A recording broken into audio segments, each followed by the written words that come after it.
नमस्कार, यो हो समाचारमा स्वागत छ। म दिपेश घिमिरे। म अपेक्षा तिमिल सेना। सुरु गरौँ अहिलेसम्मका प्रमुख समाचारबाट।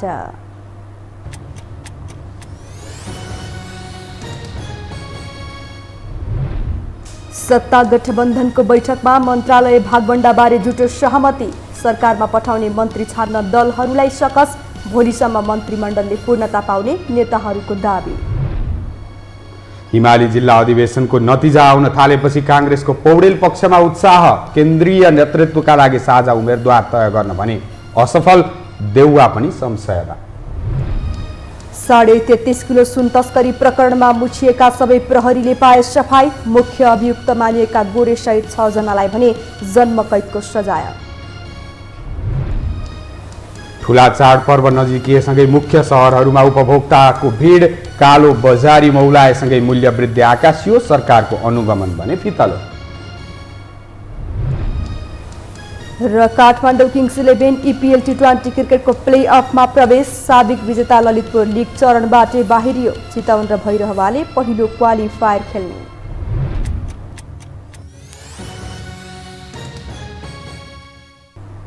अब समाचार विस्तारमा। सत्तारूढ गठबन्धनको बैठकमा मन्त्रालय बाँडफाँडबारे सहमति जुटेको छ। शीर्ष नेताहरू सहभागी बैठकमा मन्त्रालय भागबण्डाबारे सहमति जुटेको बताइन्छ।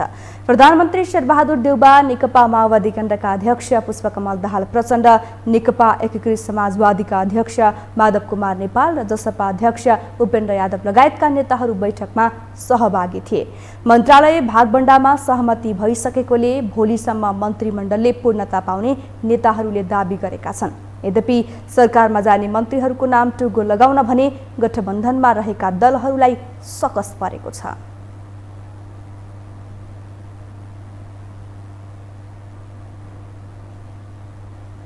सत्ता साझेदार जनता समाजवादी पार्टी नेपालले भौतिक पूर्वाधार तथा यातायात मन्त्रालय सहित 4वटा मन्त्रालय पाउने भएको छ।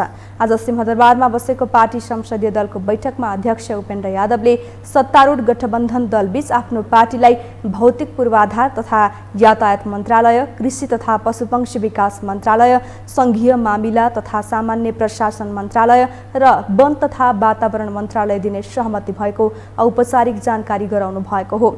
सत्तारूढ गठबन्धन दलको बैठक मङ्गलबार बिहान प्रधानमन्त्री निवास बालुवाटारमा बसेको थियो। बैठकले आफ्नो पार्टीलाई 4वटा मन्त्रालय दिने निर्णय गरेको पार्टीका नेता राजकिशोर यादवले जानकारी गराउनु भयो।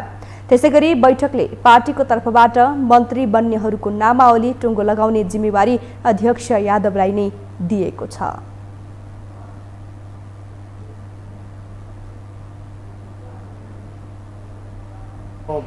मन्त्रालयको कुरा अब यसरी बैठक बसेर टुङ्गिने विषय होइन। त्यसैले तपाईँलाई जिम्मा दिएको हो। अब तपाईँले पार्टीको हितमा होइन सबै प्रकारको अब क्षेत्रीयता, जातीयता, लैङ्गिकता होइन र मूल्याङ्कन क्षमताको आधारमा तपाईँहरूले निर्णय गर्नुहोस्। त्यो निर्णय हामी स्वीकार्छौँ भनेर आज हामीले उहाँहरूलाई त्यो अधिकार दियौँ। जनता समाजवादी पार्टी नेपालका 21 जना सांसदहरू रहेका छन्।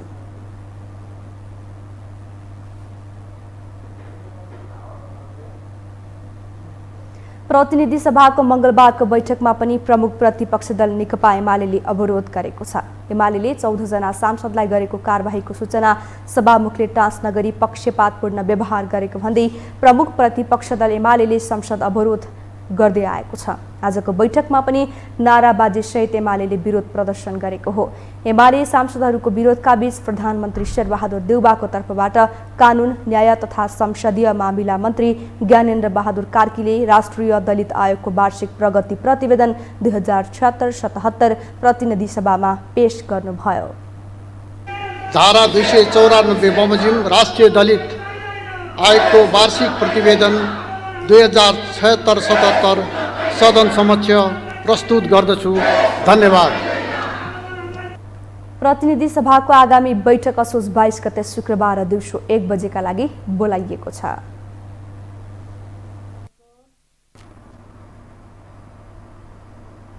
अब बाँकी समाचार। भदौ 23 प्रतिनिधि सभाको 9औं महाधिवेशन सुरु भए यता निरन्तर चल्दै आएको संसद अवरोध आज पनि जारी रह्यो। प्रतिपक्ष अवरोधमा उत्रियो भने सभामुख पेलेर संसद चलाउन लागि परे। बैठक मात्र 8 मिनेट बसेर टुङ्गिएको छ। एक रिपोर्ट। माननीय सदस्यहरू, प्रतिनिधि सभाको आजको बैठकको कारबाही प्रारम्भ हुन्छ। सदा झैं मंगलबार पनि सभामुख अग्निप्रसाद सापकोटाले बैठक सुरु भएको जानकारी गराउन नपाउँदै एमाले सांसदहरू दौडिएरै ओइल घेराउमा पुगे र सुरु भयो संसदमा मुर्दाबादको नाराबाजी। सभामुख र सदनमाथि रोष प्रकट गर्दै आएको प्रमुख प्रतिपक्ष दल नेकपा एमालेको अवरोधमा मंगलबार अर्को नारा थपियो, कालो धन हामीलाई चाहिँदैन, देश लुट्न पाइँदैन।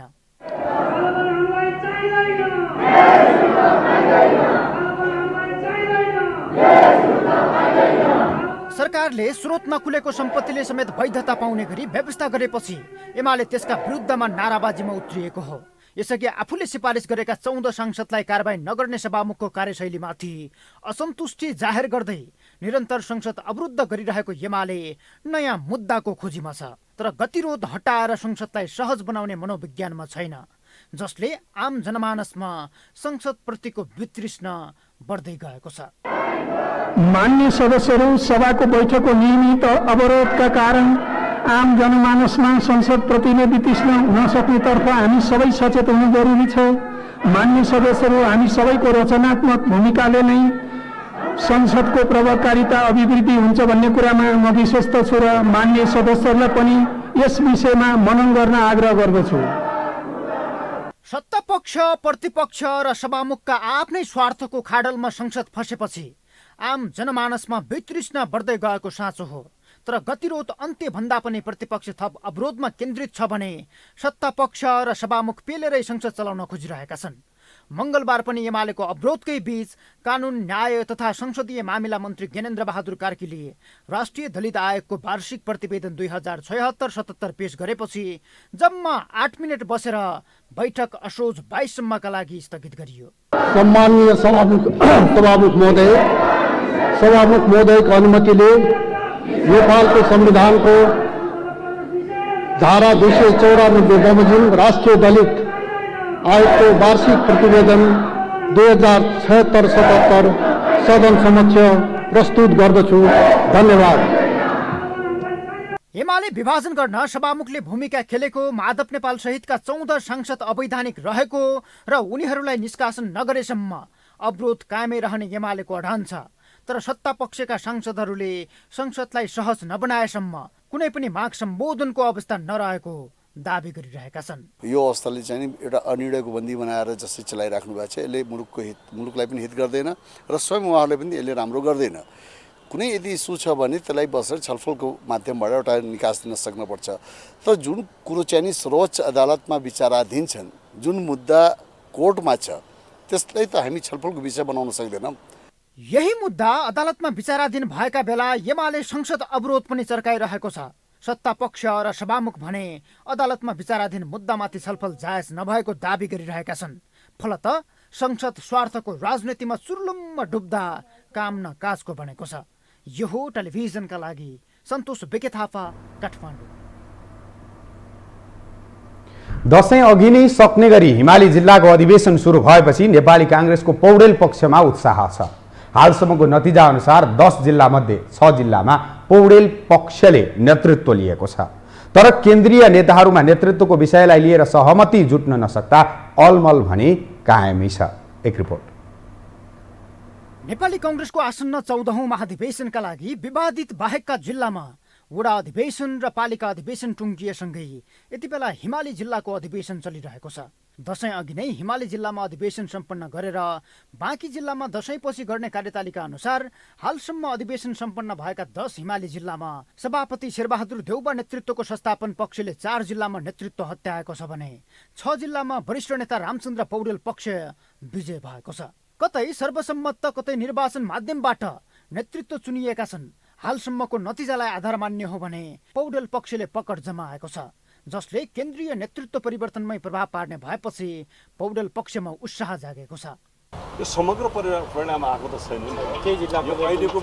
अहिलेसम्म आएको परिणामले केही भविष्यवाणी गर्न सकिँदैन, तर यति जरुर हो कि एउटा कार्यकर्ताहरूको बिचमा निर्वाचनको पद्धतिबाट नयाँ टिमहरू आउँदैछन्, कहीँ नयाँ पनि आछन्, कहीँ पुरानो पनि आछन्। त्यस कारण यतिले मात्रै हामी तत्काल यो नै हुन्छ भनेर फोरकास्ट गर्नु त सकिएन। तर पनि एउटा सशक्त र प्रशिक्षित र जनताको माझमा जाने पार्टी खोजिरहेको छ कार्यकर्ताले, यस्तो सन्देश चाहिँ छ भन्न मिल्छ। जिल्लामा उत्साहजनक सहभागिता देखिएका बेला केन्द्रमा भने नेताहरू रणभुल्लामा परेका छन्। सभापति देउबा विरुद्ध साझा उम्मेद्वार तय गर्ने प्रस्ताव महिनौदेखि चल्दै आए पनि कसले कसलाई छाडेर जाने अझै टुङ्गिएको छैन। गत भदौ 17मा सभापतिका 4 मुख्य दावेदार एकै मञ्चमा उभिएर साझा उम्मेद्वार बनाउने घोषणा गरेका थिए। तर 1 महिना बढी समय बितिसक्दा समेत केन्द्रीय नेतृत्वबीच सहमति नहुँदा तल्लो तहका नेता कार्यकर्ता अन्योलमा छन्।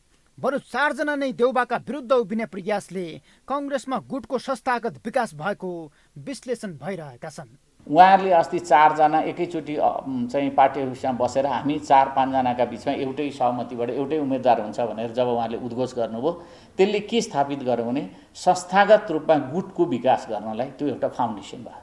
त्यो गलत भयो भन्ने मेरो धारणा छ। उहाँहरूले आफैले एक्लै उम्मेदवारी घोषणा गर्ने, जो भए पनि भोलि सबै मिलेर हामी एउटा हुन्छौँ भनेको भए पनि हुन्थ्यो। 4 जना मात्रै किन नि? सभापति देउबा विरुद्ध उभिन वरिष्ठ नेता रामचन्द्र पौडेल, महामन्त्री शशाङ्क कोइराला, पूर्व महामन्त्री प्रकाशमान सिंह र केन्द्रीय सदस्य शेखर कोइराला तछाड मछाड गरिरहेका छन्। साथ छोडेर सभापति देउबा विरुद्ध उभिएका उपसभापति विमलेन्द्र निधि समेत सभापतिको उम्मेद्वार हुन्। यसैकारण पौडेल पक्षका 4 मध्ये शशाङ्क र प्रकाशमान बीच उनको हिमचिम चलिरहेकै छ। सोमबार पनि निधि निवासमा 3 नेता बीच भेटवार्ता भएको थियो, तर 5औं पटकको निरन्तरको भेटबाट समेत तेल निस्किएन। उता महामन्त्रीका उम्मेद्वार गगन थापाले साथ छोडेका कृष्ण प्रसाद सिटौला समेत कसलाई समर्थन गर्दै अघि बढ्ने अलमलमै छन्। तथापि कार्यवाहक सभापति मागेर देउबासँग मिल्न उनलाई दबाव परिरहेको छ। विपक्षीहरू ठोस रणनीतिका साथ अघि नआउँदा देउबा समेत संशयमा छन्।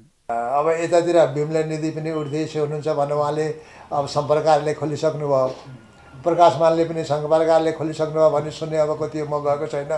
त्यस्तै गरेर अब शेखर चाहिँ हिँड्न छोड्दैन भन्नुहुन्छ होइन। यो तरिकाबाट चाहिँ के छ त भन्दामा उहाँहरू एकजुट भएर एउटो प्रोग्राम लिएर अगाडि बढ्नका लागि त्यति चाहिँ तत्पर भएको मैले देखेको छैन। त्यसले चाहिँ निश्चित रूपबाट के हो त भन्दामा देउबालाई फाइदा हुन्छ। कसले कसको अस्तित्व स्वीकार्ने र अघि बढ्ने भन्ने प्रश्न नै काङ्ग्रेसमा अहम बनेको छ, जसमध्ये पौडेल समूहभित्र समेत उम्मेद्वार व्यवस्थापन थप जटिल बन्दै जाने र कित्ता फेरबदलसम्मको सम्भावनामाथि आशंका गर्न थालिएको छ। यो हो टेलिभिजनका लागि क्यामेरामा सञ्जय घिमिरेका साथमा सन्तोष बिके थापा, काठमाडौँ। सरकारले रोजगार अनुमति प्रणाली सञ्चालन तथा व्यवस्थापन पहिलो संशोधन निर्देशिका 2078लाई स्वीकृत गर्ने निर्णय गरेको छ। प्रधानमन्त्री निवास बालुवाटारमा आज बसेको मन्त्री परिषद बैठकले रोजगार अनुमति प्रणाली सञ्चालन तथा व्यवस्थापन पहिलो संशोधन निर्देशिका 2078लाई स्वीकृत गर्ने निर्णय गरेको हो। त्यस्तै मन्त्री परिषद बैठकले नेपाल प्रशासन सेवातर्फको राजपत्राङ्कित विशिष्ट श्रेणीका सहसचिव रविलाल पन्तलाई बढुवा गर्ने निर्णय पनि गरेको छ। रोजगार अनुमति प्रणाली सञ्चालन तथा व्यवस्थापन पहिलो संशोधन निर्देशिका 2078लाई स्वीकृत गर्ने नेपाल प्रशासन सेवातर्फको राजपत्राङ्कित विशिष्ट श्रेणी पदमा सहसचिव श्री रविलाल पन्तलाई बढुवा गर्ने। मन्त्री परिषदले विद्युतीय राहदानीमा उल्लेख हुने सुरक्षा विशेषताहरू सेक्युरिटी फिचर स्वीकृत गर्ने लगायतको निर्णय पनि गरेको छ। त्यसैगरी बैठकले परराष्ट्र मन्त्रीको नेतृत्वमा असंलग्न आन्दोलनको उच्चस्तरीय बैठकमा सहभागी हुने नेपाली प्रतिनिधि मण्डलको गठन गर्ने निर्णय पनि गरेको छ।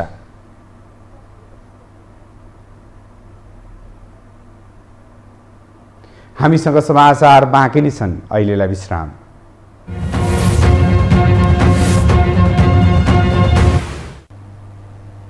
विश्रामपछि स्वागत छ। अब बाँकी समाचार।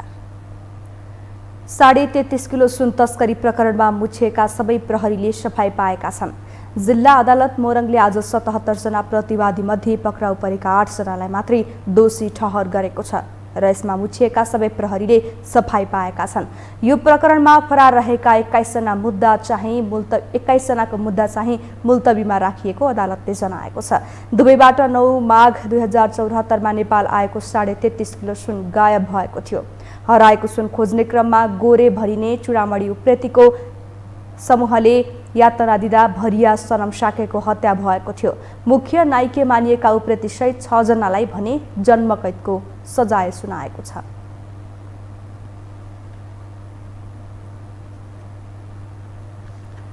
पछिल्लो 24 घण्टामा 968 जनामा कोरोना भाइरसको संक्रमण पुष्टि भएको छ। 11,852 PCR परीक्षण गर्दा 762 जना र 4,460 एन्टिजेन परीक्षण गर्दा 206 गरी 9,968 जनामा कोरोना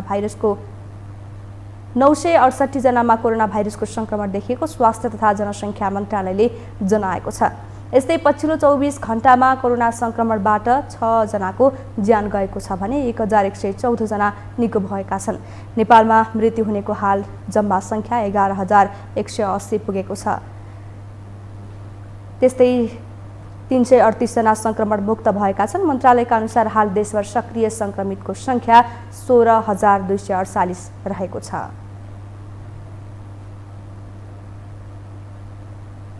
महानगरीय ट्राफिक प्रहरी महाशाखाले हराएका 21वटा मोटरसाइकल तथा स्कुटर सम्बन्धी सवारी धनीलाई बुझाएको छ। मंगलबार काठमाडौँमा एक कार्यक्रम आयोजना गर्दै महाशाखाले काठमाडौँ उपत्यकाका विभिन्न स्थानहरूबाट हराएका 21वटा सवारी मोटरसाइकल र स्कुटर सवारी धनीलाई जिम्मा लगाएको हो। हराएका मोटरसाइकल सवारी धनीलाई जिम्मा लगाएपछि महानगरीय ट्राफिक प्रहरी महाशाखाका प्रमुख प्रहरी वरिष्ठ उपरीक्षक एसएसपी जनक भट्टराईले हराउनुभन्दा पहिले नै सवारी चालकहरू सतर्क रहनुपर्ने बताउनुभयो। चोरी भइगयो भने त्यसपछि अनुसन्धान गर्ने, खोज्ने, ल्याउने, यहाँलाई हस्तान्तरण गर्ने यो कार्यक्रम त जारी रहन्छ नै। तर म चाहिँ के भन्छु, हामी सबै चाहिँ मोटरसाइकल चोरी हुन नदिन नै चाहिँ सजग हौँ, त्यसतर्फ लागौँ। र यसमा चाहिँ मोटरसाइकल धनीको पनि त्यत्तिकै चाहिँ उहाँहरूको सहभागिता, जिम्मेवारीता, उहाँहरूको चाहिँ सजग हुनु चाहिँ जरुरी छ। त्यसको लागि म मोटरसाइकल धनीहरूलाई अनुरोध गर्न चाहे मैले।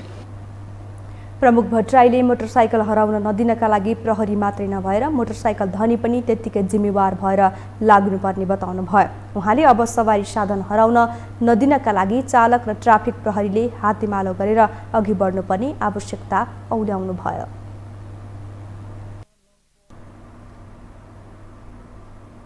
अब बाँकी समाचार। नेपालीहरूको महान चाड दशैं सुरु हुनै लाग्दा बजारमा थामी नसक्नु भिड छ।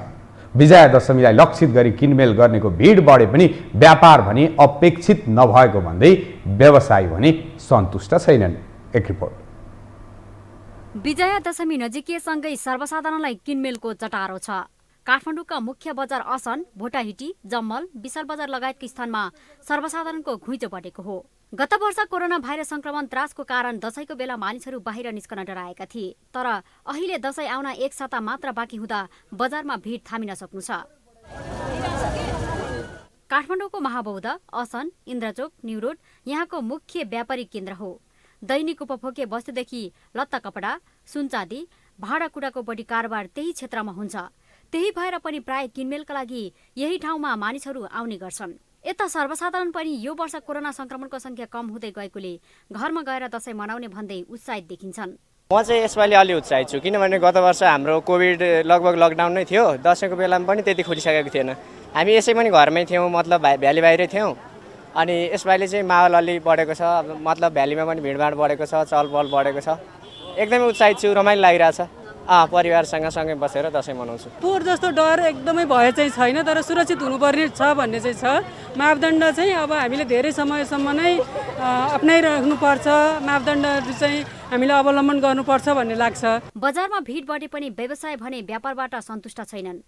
विगतको तुलनामा निकै कम व्यापार भएको उनीहरूको भनाइ छ। कोरोना महामारी अघिका वर्षहरूमा यति बेला निकै नै व्यस्त हुने पसल फाटाफुटा मात्र उपभोक्ता आएको उनीहरूको भनाइ छ। कोरोनाका कारण मानिसको किनमेल गर्न आर्थिक अभावका कारण पनि बजार भिड भए पनि व्यापार हुन नसकेको व्यापारीहरूको बुझाइ छ। अहिलेको व्यापार त यस्तो छ कि बहिनी, हजुरको अब बाहिर हेर्दाखेरि चाहिँ भिडै छ होइन, भित्र त छैन। बाहिरको बजार चाहिँ भिडै छ, यसरी बसिरहेको छ हेर्नु। अहिले दसैँको सिजन छ, घाटा त अहिले त व्यापार बिजनेसमा त धेरै घाटै छ बहिनी अहिले, किनकि यो जुन कोरोनाले उ गर्यो नि, कोरोना दिनबाट त पहिलाकै उसमै उठ्न सकेको छैन अहिलेसम्म नि होइन। कोभिडकै कारण पनि हो। कोभिडले गर्दाखेरि इन्कमै अब मान्छेको उ भयो नि, कम भयो नि, त्यसले गर्दाखेरि नै कम भएको हो। यो हजुर मार्केट सुन्ने पहिलेदेखि उ भयो, कोभिडले गर्दाखेरि बिजनेस उ भएन अनि पैसा पनि भएन नि जनतासँग, त्यसले गर्दाखेरि कम स्लो हुनुको कारण त्यो पनि हो एउटा। काठमाडौँका बजार अन्य दिनको तुलनामा मङ्गलबार धेरै नै भिडभाड थियो, तर अझै पनि कोरोना महामारीको जोखिम कायम रहेको कारण स्वास्थ्य मापदण्ड अपनाउन हेलचक्राइ गर्नु हुँदैन भन्ने कुरा मनन गर्न आवश्यक छ। दसैँ नजिकैसँगै बजारमा किनमेल गर्नेको चहल पहल बढेको छ, तर बाहिर चहल पहल बढे पनि भित्र व्यापार नभएको व्यापारीहरूको गुनासो छ। यो हो टेलिभिजनका लागि क्यामेरामा डिबी मगरका साथमा इलामा ठटाल, काठमाडौँ। सरकारले चाडपर्वलाई लक्षित गर्दै बजार अनुगमनलाई तीव्रता दिएको छ। वाणिज्य आपूर्ति तथा उपभोक्ता संरक्षण विभागले मङ्गलबार चाडपर्वलाई लक्षित गरी काठमाडौँको न्यू रोड र मक्खन गल्लीमा अनुगमन गरेको हो। बजार अनुगमनपछि वाणिज्य आपूर्ति तथा उपभोक्ता संरक्षण विभागका निरीक्षण अधिकृत अमित कुमार झाले न्यू रोड र मक्खन गल्लीमा 7वटा भन्दा धेरै पसलहरूमा अनुगमन गरेको बताउनुभयो। उहाँले अनुगमनमा मुख्य समस्याहरू खरिद बिक्री बिलको रहेको बताउनुभयो। उहाँले 3 जनालाई तत्काल जरिवाना गरेको र अन्य 3 जनालाई विभागमा बोलाएको बताउनुभयो। न्यू रोड र माखन गलीमा 7वटा जति पसलको निरीक्षण गर्यो। विशेष त कपडा अनि ब्युटी प्रोडक्ट्सहरू भिजिट गर्यौँ। भिजिट गर्दाखेरि मुख्यतः देखिने समस्याहरू त्यही खरिद बिक्री बिलको भेट्यो। त्यसमध्ये 3 जनालाई हामीले तत्काल जरिवाना गर्यौँ, 3 जनालाई हामीले विभागमा बोलायौँ। निरीक्षण अधिकृत झाले अहिले निरन्तर रूपमा चाडपर्वलाई लक्षित गरेर अनुगमन तीव्र बनाएको पनि बताउनुभयो।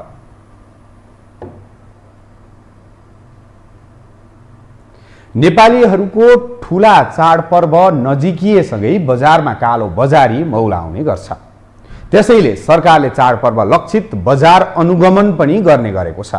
तर तराईका जिल्लाहरूमा खुलेआम कालो बजारी भइरहँदा समेत सरकारले अहिलेसम्म बजार अनुगमन गरेको छैन, जसले सर्वसाधारण मर्कामा पर्ने गरेका छन्। एक रिपोर्ट। चाडपर्व नजिकिएसँगै कालो बजारी नियन्त्रण गर्ने उद्देश्यले गरिने बजार अनुगमन कार्य सर्लाहीमा अहिलेसम्म सुरु गरिएको छैन। नेपालीहरूको सबैभन्दा ठूलो चाडपर्व दशैं, तिहार र छठ पर्वका बेला बजारमा हुने कृत्रिम मूल्य वृद्धि, कालो बजारी, म्याद नागेका अखाद्य वस्तु बिक्री वितरण जस्ता कार्य भइरहे पनि यसलाई रोक्न सम्बन्धित निकायले बजार अनुगमनका लागि कुनै प्रभावकारी कदम चालेको देखिँदैन। सदरमुकाम मलङ्गवामा एकपटक बाहेक जिल्लाका अन्य ठाउँमा अनुगमनप्रति सरकारले चासो देखाएको छैन। सर्लाहीका प्रमुख जिल्ला अधिकारी रामकुमार महतोले उपभोक्ताको हितलाई मध्यनजर गर्दै दशैं तिहारलाई लक्षित गरेर केही दिनमै जिल्लाभरिमा बजार अनुगमन कार्य थालिने जानकारी दिए। यसका लागि सम्पूर्ण जिम्मेवारी सहायक प्रमुख जिल्ला अधिकारीलाई दिइसकेको उनले बताए। अन्य दिनको तुलनामा चाडबाडको बेला बजारमा मानिसहरूको बढी भिडभाड हुने र ठगिने सम्भावना पनि बढी हुने भएकाले बजार अनुगमनको क्रममा गलत गरेको पाइएमा त्यस्ता पसले तथा व्यवसायलाई कम्तीमा 5,000 देखि बढीमा 3 लाख रुपियाँसम्म जरिवाना तिराउने अधिकार सहायक प्रजीयलाई दिइसकेको प्रजीय महतोले बताए। चाडपर्वमा झन् चाहिँ बढी गएको हुन्छ, सेवाग्राही बढी ठगिने सम्भावना हुन्छ। त्यसकारण चाहिँ सहायक प्रमुख जिल्ला अधिकारी चाहिँ हाम्रो जिल्लाको बजार निरीक्षक हो, उहाँलाई कम्तीमा पनि 5,000 देखि बढीमा 3 लाख रुपियाँसम्म अन द स्पोट तत्काल जरिवाना गर्ने अधिकार छ। त्यो अधिकार म हदैसम्मको प्रयोग गर्ने गरी उहाँलाई प्रचार गर्नु भनेको छु। बजारमा म्याद गुज्रेका सामग्री बिक्री वितरण नहुन् भनेर तथा कालो बजारी र महँगी नियन्त्रण गर्ने उद्देश्यले बजार अनुगमनको कार्य गरिन्छ। बजार अनुगमन हुँदा व्यापारी र उपभोक्ता दुवै सचेत हुन्छन्। बजार अनुगमनले उपभोक्तालाई आफ्नो अधिकारका बारेमा जागरुक गराउँदछ भने व्यापारीलाई सचेत गराउने मलङ्गवाकी एक स्थानीय रेणु ठाकुरको भनाइरहेको छ। बजारमा बिक्री हुने सामग्रीको विषयमा उपभोक्ता र व्यापारी दुवै सजग हुनुपर्ने उनले बताए। जिल्ला प्रशासन अनि यहाँ त्यो एकचोटि बजार अनुगमन गरिदिनु पर्यो, किनकि यो धेरै नै जरुरी छ। अनि सामानहरू यस्तो पायो भने पनि धेरै महँगो हुने अनि धेरै महँगो नै बेच्ने, अब कतिले किन्न पनि सक्ने कतिले नकिन्न पनि सक्ने जस्तो अवस्था यहाँ हुन्छ। यो चाडै पर्वको बेलामा होइन, यस्तो बजार अनुगमन त बरु यसो बेला बेलामा भइरह्यो भने धेरै नै राम्रो हुन्छ। जिल्लाको लगभग सबै गाउँ तथा शहरी क्षेत्रमा साप्ताहिक रूपमा हाट बजार लाग्ने गरेका छन्। ती बजारमा तरकारी, माछा मासु तथा अन्य खाद्यान्न सामग्री पुरानै तरिकाबाट ढुङ्गा र इँटाको ढकले जोखेर बिक्री हुने गरेको छ। ढुङ्गा र इँटाले जोखेर बिक्री गरेको सामग्रीको तौल घटी हुने गरेकाले उपभोक्ताहरू खुल्लेआम रूपमा ठगीको शिकार बन्दै आएका छन्। बजार अनुगमनको नाममा व्यापारीलाई तर्साउने काम गर्नु व्यापारी र अनुगमनकर्ता दुवैको हकमा राम्रो नभएको उद्योग वाणिज्य संघ मलङ्गवाका महासचिव सुजय रायको भनाइ छ। ठूला पसलहरूको मात्र नभई विषयगत निकायसँग समन्वय गरेर साप्ताहिक हाट बजार, फुटपाते पसल, गाउँघरका सानातिरा होटल, माछा मासु पसल तथा बधशालाको पनि समय समयमा अनुगमन हुनुपर्ने उनी बताउँछन्। र अनुगमन भनेको एकैचोटि आएर बजारमा 2-4वटा पसलमा छिर्नु, 2-4वटा पसलमा अनुगमन गर्नु, गइदिनु, त्यो पनि उचित भएन। धेरै छ, हटिया बजार छ, तरकारी बजार छ, माछा पसल छ, खसी बजार छ, त्यसमा के कस्तो अवस्था छ, शुद्धिकरण छ कि छैन, तरकारी बजारमा सोरे गरेको तरकारीहरू बजारमा बिकिरहेको त्यस्तो पनि अनुगमन गर्नुपर्छ। चाड पर्वलाई लक्षित गरेर मात्रै नभएर समय समयमा अनुगमन गरे व्यापारीहरूलाई पनि सजिलो हुनुका साथै व्यापार व्यवसायमा अनुशासन तथा मूल्यमा एकरूपता कायम हुने व्यवसायीको भनाइ छ। मनोज यादव, सर्लाही। अब आर्थिक समाचार।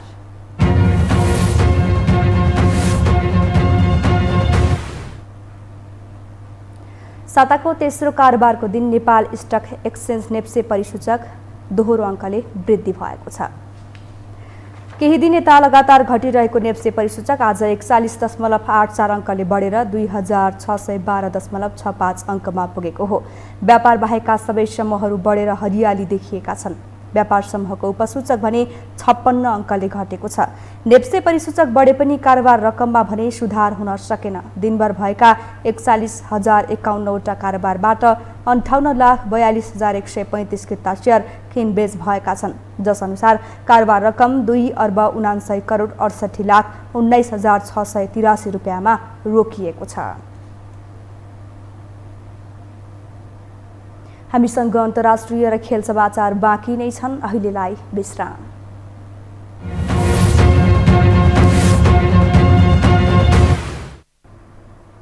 विश्रामपछि स्वागत छ। अब पालो अन्तर्राष्ट्रिय समाचारको।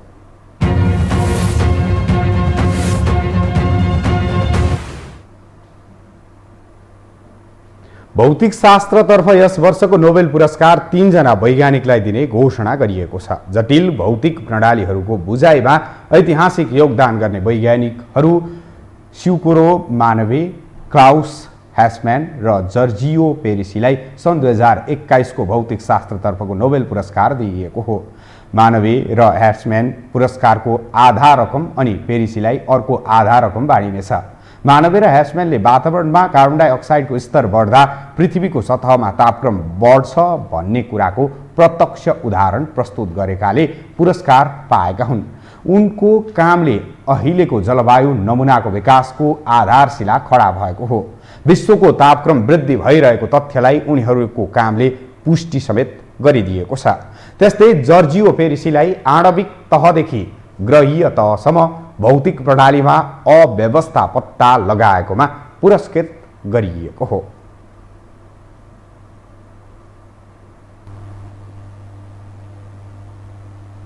अब खेलकुद समाचार।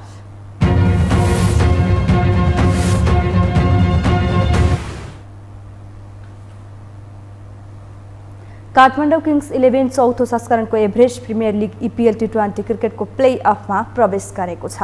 टियु क्रिकेट मैदानमा आज भइरहेको विरुद्धको स्थगित खेलमा 1 अङ्क पाएपछि काठमाडौँ प्लेअफमा पुगेको हो।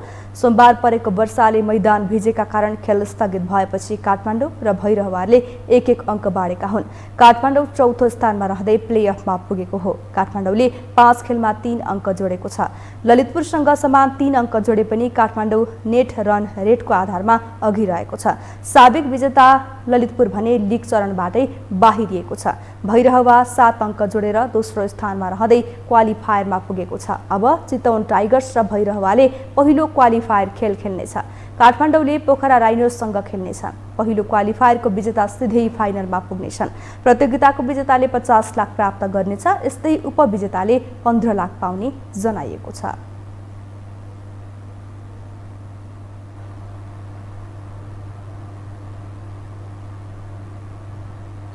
खेल समाचारसँगै हामी यो समाचारको अन्त्यमा आइपुगेका छौँ। बिदा हुनु अघि प्रमुख समाचार पुनः एकपटक।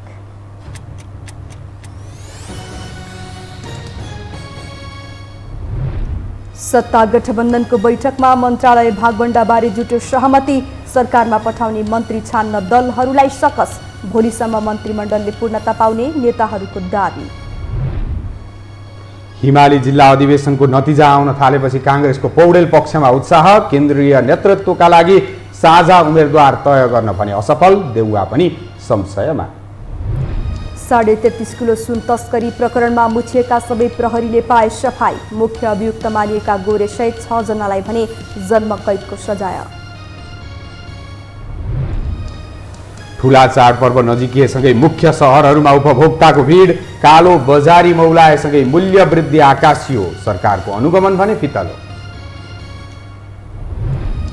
र काठमाडौँ किङ्स 11 EPL T20 क्रिकेटको प्ले अफमा प्रवेश। साबिक विजेता ललितपुर लिग चरणबाटै बाहिरियो। चितवन र भैरहवाले पहिलो क्वालिफायर खेल्ने।